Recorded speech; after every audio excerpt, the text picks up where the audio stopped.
নমস্কাৰ।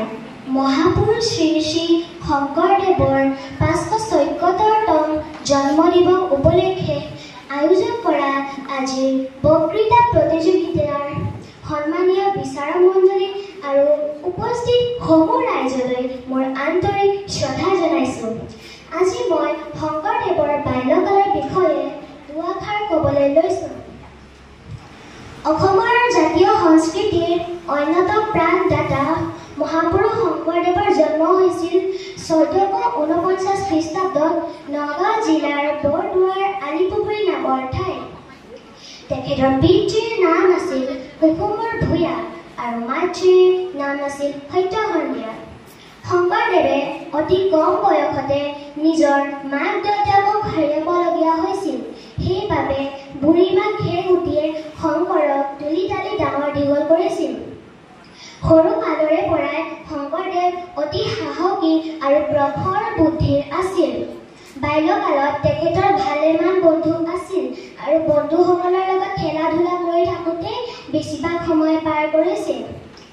এদিন শংকৰে ভাদমহীয়া ভৰা ব্ৰহ্মপুত্ৰ সাঁতুৰি ইপাৰ সিপাৰ হৈছিল।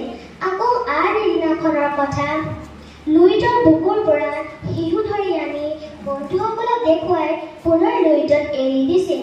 সেইদিনা বন্ধুসকলে গম পালে যে শংকৰ সাধাৰণ ল'ৰা নহয়।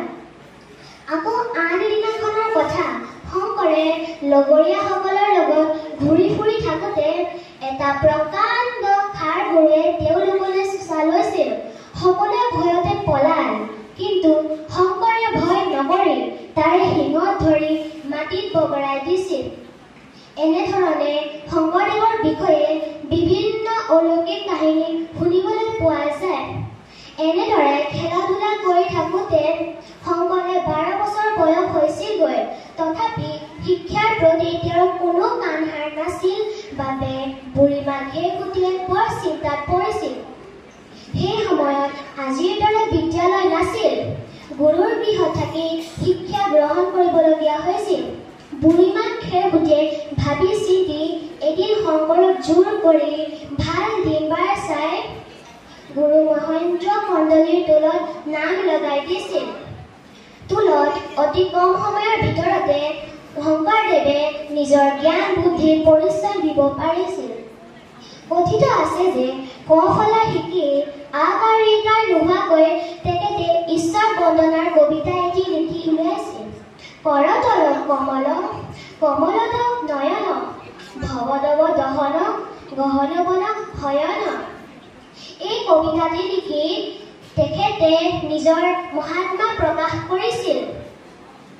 এদিন পঢ়াশালীত হৈ থকা অৱস্থাত শংকৰক এটা প্ৰকাণ্ড চমৰি ফেটি সাপে ছাত্ৰ ধৰি ছাঁ দি আছিল।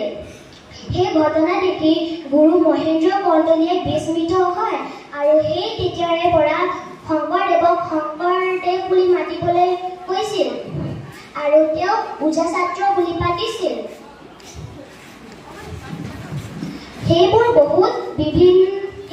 বিভিন্ন ঘটনাৱলীৰ মাজেৰে শংকৰদেৱে টোলত ৬ বছৰৰ ভিতৰতে ৪ ভেদ ১৪ শাস্ত্ৰ ১৮ পুৰাণ অধ্যয়ন কৰি নিজ পাণ্ডিত্যৰ পৰিচয় দিব পাৰিছিল।